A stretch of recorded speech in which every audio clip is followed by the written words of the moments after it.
విజయనగర సామ్రాజ్యపు అద్భుత కట్టడం, శత్రు దాడులను ముందే పసిగట్టే కోట, రాయలసీమ పౌరుషానికి గుర్తు,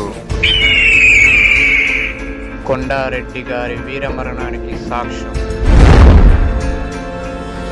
ఇన్ని విశేషాలు కలిగినటువంటి రాయలసీమ ముఖద్వారం అయిన కర్నూలు నడిబొడ్డులో టీవీగా ఉన్నటువంటి కొండారెడ్డి బురుజు గురించి ఈ వీడియోలో నా కళ్ళతో మీకు చూపించబోతున్నాను ఫ్రెండ్స్. హాయ్ ఫ్రెండ్స్, నా పేరు శేఖర్, మీరు చూస్తున్నారు ఎస్కే విహారీస్ ఛానల్. ఈ కొండారెడ్డి బురుజు ఆంధ్రప్రదేశ్ రాష్ట్రంలోని జిల్లా కేంద్రమైనటువంటి కర్నూలు సిటీలో పాత బస్టాండ్ దగ్గర ఉంటుంది ఫ్రెండ్స్. ఇప్పుడు మేము కొండారెడ్డి బురుజు దగ్గరికి వచ్చేసాము. చూడండి ఫ్రెండ్స్, దాదాపు 500 సంవత్సరాల నుండి చెక్కు చెదరకుండా కర్నూలు నడి బొడ్డున విజయనగర రాజుల రాజసం ఉట్టిపడేలా కనిపిస్తున్నటువంటి ఈ నిర్మాణాన్ని ఇంకా మనం బురుజు దగ్గరికి వెళ్ళి పూర్తి వివరాలు తెలుసుకుందాము. ఫ్రెండ్స్, మనం ప్రస్తుతం కొండారెడ్డి బురుజు ముందర ఉన్నాము. చూడండి, ఇక్కడ నుంచి వ్యూ ఎంత సూపర్గా కనిపిస్తుందో. బురుజు మొత్తం కవర్ అవుతుంది. వెహికల్ సౌండ్స్ ఎక్కువ వినిపిస్తున్నాయి. ఒకసారి ఈ బురుజు హిస్టరీ తెలుసుకుంటే 1529 నుంచి 1549 సంవత్సరాల మధ్యలో కర్నూలు పరిపాలించినటువంటి శ్రీకృష్ణదేవరాయల సోదరుడు అయినటువంటి అచ్యుతరాయలు వారు ఈ బురుజును నిర్మించడం జరిగింది. మనం ఈ గేటు ద్వారా లోపలికి చేరుకోగానే ఇక్కడ ఒక అందమైన గార్డెన్ కనిపిస్తుంది. చూడండి ఎంత గ్రీన్గా ఉందో. మొత్తం ఈ బురుజును 4 అంతస్తులుగా నిర్మించడం జరిగింది. కింది అంతస్తులో ఈ మూలకు ఉన్నటువంటి రూమ్లో అప్పట్లో కాపలాదారు ఉండేవారు. ప్రస్తుతం దీన్ని తాగునీటి సౌకర్యం కోసం ఉపయోగిస్తున్నారు. మనం ఇలా కింద నుంచి ఈ మెట్ల ద్వారా మొదటి అంతస్తుకు చేరుకుందాము. మెట్లు చూడండి ఎంత విశాలంగా ఉన్నాయో. ఇక్కడ నుంచి చూడండి గార్డెన్ ఎంత బాగా కనిపిస్తుందో. చూడడానికి వ్యూ మాత్రం చాలా సూపర్గా ఉంది. ఇక్కడ నుంచి ఈ మెట్ల ద్వారా కొంచెం పైకెక్కి మొదటి అంతస్తు చేరుకున్నాము. వావ్, ఇక్కడ మొదటి అంతస్తులో చాలా ఓపెన్ ప్లేస్ ఉంది ఫ్రెండ్స్. చూడండి, ఈ మొదటి అంతస్తులో సిమెంట్ బెంచ్లను కూడా ఏర్పాటు చేయడం జరిగింది. ఇక్కడ జనాలు ఎక్కువ శాతం ఫోటోలు వీడియోలు ఎక్కువ తీసుకుని ఉంటారు. ఇక్కడ ఈ మొదటి అంతస్తు నుంచి బురుజు పైకి చూసినా లొకేషన్ చాలా సూపర్గా ఉంటుంది. అలాగే కిందికి చూసినా కూడా లొకేషన్ చాలా సూపర్గా కనిపిస్తుంది. చూడండి, ఈ మొదటి అంతస్తులో మొత్తం 5 పెద్ద రూములు, ఆ పెద్ద రూములకు ఆ సైడ్ ఈ సైడ్ 2 చిన్న రూములు, ఆ మూలకు ఈ మూలకు 2 మెట్ల మార్గాలు ఉన్నాయి ఫ్రెండ్స్. ఈ 5 పెద్ద పెద్ద రూముల్లో సైనికులు ఉండేవారు. ఈ మధ్యలో ఉన్నటువంటి పెద్ద రూమ్లో మాత్రం సొరంగ మార్గం కూడా ఉంది ఫ్రెండ్స్. చూడండి, సొరంగ మార్గము అల్లంపూర్ వరకు ఉందని కొందరు, గద్వాల కోట వరకు ఉందని కొందరు అభిప్రాయపడుతుంటారు ఫ్రెండ్స్. అలాగే యుద్ధ సమయంలో రాజులు శత్రువుల చేతిలో చిక్కకుండా ఈ సొరంగం ద్వారా అవతల ఒడ్డుకి చేరుకునేవారంట. ఈ పెద్ద గదులకు ఆ సైడ్ ఒకటి ఈ సైడ్ ఒకటి చిన్న చిన్న గదులు ఉన్నాయి. ఈ గదులలో ఖైదీలను బంధించేవారు. ఇక్కడ ప్రధానంగా ఈ బురుజుకు పేరు రావడానికి కారణమైనటువంటి కొండారెడ్డి గురించి ఇక్కడ చెప్పుకుందాము. దీనికి సంబంధించి ప్రజలు 2 రకాలుగా అనుకుంటారు. అందులో ఒకటి ఏమిటంటే, ఈ బురుజు గోల్కొండ నవాబు పాలనలో ఉన్నప్పుడు అల్లంపూర్కు చెందిన దేశభక్తుడైనటువంటి కొండారెడ్డి గారు నవాబుని ఎదిరించినందుకు నవాబు గారు కొండారెడ్డిని బంధించి ఈ రూమ్లోనే అంటే ఈ గదిలోనే బంధించాడంట. కొండారెడ్డి గారు ఈ గదిలోనే చనిపోవడం జరిగింది. ఆ విధంగా ఈ కొండారెడ్డి బురుజుకి పేరు వచ్చిందని చెప్పేసి కొందరు అంటారు. ఇంకా రెండోది ఏమిటంటే, నందికోటగూడ దగ్గర ఉన్నటువంటి పాతకోట అనే గ్రామానికి పాలగాడైనటువంటి కొండారెడ్డి నవాబు పాలనను ఎదిరించి యుద్ధంలో ఓడిపోవడం జరిగినది. అప్పుడు నవాబు గారు ఈ కొండారెడ్డిని బంధించి ఈ రూమ్లోనే అంటే ఈ గదిలోనే ఖైదీ చేయడం జరిగింది. కొండారెడ్డి గారు ఇక్కడే మరణించడం జరిగింది.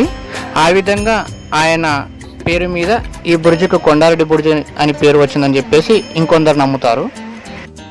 ఈ జైలు గదులు దాటుకొని చివరికి వెళ్తే మొదటి అంతస్తు నుండి రెండవ అంతస్తు చేరుకోవడానికి ఇరువైపులా చిన్న మెట్ల మార్గం ఉంటుంది. ఈ మెట్ల మార్గం చాలా ఇరుకుగా ఏటవాలుగా ఉంటుంది. ఎందుకంటే శత్రువులు దాడి చేసినప్పుడు ఒక్కసారిగా గుంపులు గుంపులుగా పైకి రాకుండా ఇలా ఇరుకుగా ఈ మెట్ల మార్గాన్ని నిర్మించారు. ఫ్రెండ్స్, ఇప్పుడు మనం 2వ అంతస్తుకు చేరుకున్నాము. ఈ రెండవ అంతస్తు అర్ధచంద్రాకార వలయంలో ఉంది, అంటే హాఫ్ మూన్ షేప్లో. ఇక్కడ ఉన్నటువంటి రూములు మొత్తం 7 ఉన్నాయి. ఇలాంటి రూములు ఈ అంతస్తులో. ఇక్కడ సైనికులు ఉండేవాళ్ళు. ఈ 2వ అంతస్తును యుద్ధం కోసం నిర్మించారు. అంటే ఇక్కడ ఉన్నటువంటి సైనికులు ఎల్లప్పుడూ యుద్ధానికి సిద్ధంగా ఉండేవాళ్ళు. ఈ రూమ్లోకి ఎదురుగా మనకి ఈ నిర్మాణాలు కనిపిస్తున్నాయి కదా ఫ్రెండ్స్, వీటిని యుద్ధం కోసం నిర్మించారు. అంటే సైనికులు ఇక్కడ నుంచి యుద్ధం చేసేవాళ్ళు. ఉన్నటువంటి ఈ రంధ్రాల ద్వారా ఒకేసారి 4 గన్నుల ద్వారా యుద్ధం చేయడానికి వీళ్ళు ఇలా నిర్మించారు. చూడండి, కింద నుంచి ఎవరైనా శత్రువులు వచ్చేటప్పుడు ఇక్కడ నుంచి చూస్తూ ఇక్కడ నుంచి ఫైరింగ్ చేసేవాళ్ళు. అలాగే ఇక్కడ పక్కనే ఒక చిన్న గది లాంటి నిర్మాణం ఉంది చూడండి. ఇక్కడ ఒకే ఒక రంధ్రం ఉంది. ఇక్కడ ఏం చేసేవాళ్ళంటే ఇక్కడ ఉన్న రంధ్రం ద్వారా కిందికి చూస్తూ ఎవరెవరు శత్రువులు ఎక్కడెక్కడ వస్తున్నారో చెప్పేవాళ్ళు. అప్పుడు ఇక్కడ ఉన్నటువంటి మిగతా వాళ్ళు కోటను ఎక్కడానికి శత్రువులు ప్రయత్నిస్తున్నప్పుడు ఇక్కడ ఉన్న పెద్ద రంధ్రం ద్వారా వేడి వేడి నూనె పోయడము, లేదంటే రాళ్ళను జారవిడ్చడం అలా చేసేవాళ్ళు. శత్రువులను మట్టు పెట్టేవాళ్ళు. ఆ విధంగా ఈ కోటను శత్రు దుర్భేద్యంగా నిర్మించారు ఫ్రెండ్స్. చూడండి, అప్పటి కాలంలోనే ఎంత సెక్యూరిటీగా నిర్మించారు ఈ బురుజును. మనం ఇప్పుడు చూస్తున్న ఈ నిర్మాణం అంతా 2వ అంతస్తు యొక్క వెనక భాగము, అంటే పడమట దిశ భాగము. మొదటి అంతస్తు నుండి 2వ అంతస్తు చేరుకోవడానికి 2 వైపులా మెట్ల మార్గాలు ఉన్నాయి. ఇప్పుడు నేను 2వ అంతస్తు యొక్క ముందు భాగానికి వెళ్తున్నాను. ఇక్కడైతే రూమ్స్ లాంటివి ఏంటివి లేవు, కానీ పెద్ద ఓపెన్ ప్లేస్, పెద్ద బాల్కనీ మాదిరి ఉంది.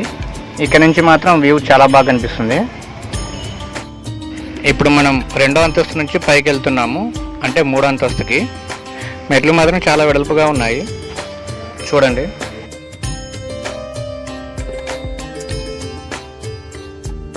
వావ్, ఇక్కడ చాలా ఓపెన్ ప్లేస్ ఉంది చూడండి, చాలా విశాలంగా ఉంది. ఈ పై అంతస్తులో మొత్తం ఎర్రిటికతోనే చిన్న చిన్న గదులు నిర్మించారు. ఈ గదులు దాదాపు 7 దాకా ఉన్నాయి.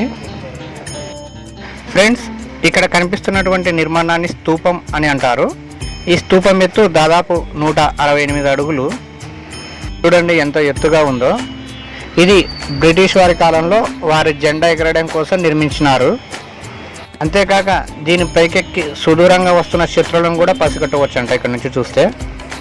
ఒకప్పుడు ఈ స్తూపం పైకి ఎక్కడానికి వీలుగా ఒక ఇనుప నిచ్చెన ఉండేదంట.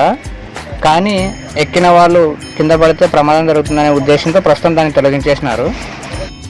ఇంకో విశేషం ఏమిటంటే, మన జాతీయ జెండాన్ని ఎగరవేయడం కోసం దేశమంతా కొన్ని ఎత్తైన స్తూపాలను ఎన్నిక చేసినప్పుడు మన కొండారెడ్డి బుర్జుకు 5వ స్థానం పొందిందంట. చాలా గ్రేట్. ఇంకా ఈ 3వ అంతస్తును ఎందుకు నిర్మించారంటే, ఇక్కడంతా మానిటరింగ్ సిస్టమ్ ఉండేది. అంటే ఇక్కడ ఉన్నటువంటి సూపర్వైజర్లు కింద ఉన్నటువంటి పని వాళ్ళు సరిగా పనిచేస్తున్నారా లేదా అని, అలాగే సైనికులు అలర్ట్గా ఉన్నారా లేదా అని చెప్పేసి ఇక్కడ ఉన్న వాళ్ళు మానిటరింగ్ చేసేవాళ్ళు. అప్పట్లో ఇక్కడ నుంచి చూస్తే కర్నూలు చుట్టూ 7 కిలోమీటర్ల దూరం కనిపించేదంట. ప్రస్తుతం నిర్మాణాలు చాలా జరిగాయి కాబట్టి అంత దూరం కనిపించదు. ఫ్రెండ్స్, ప్రస్తుతం ఆర్కియాలజీ డిపార్ట్మెంట్ వాళ్ళు ఈ కొండారెడ్డి బుర్జును బాగా చాలా నీట్గా మెయింటైన్ చేస్తున్నారు ఫ్రెండ్స్.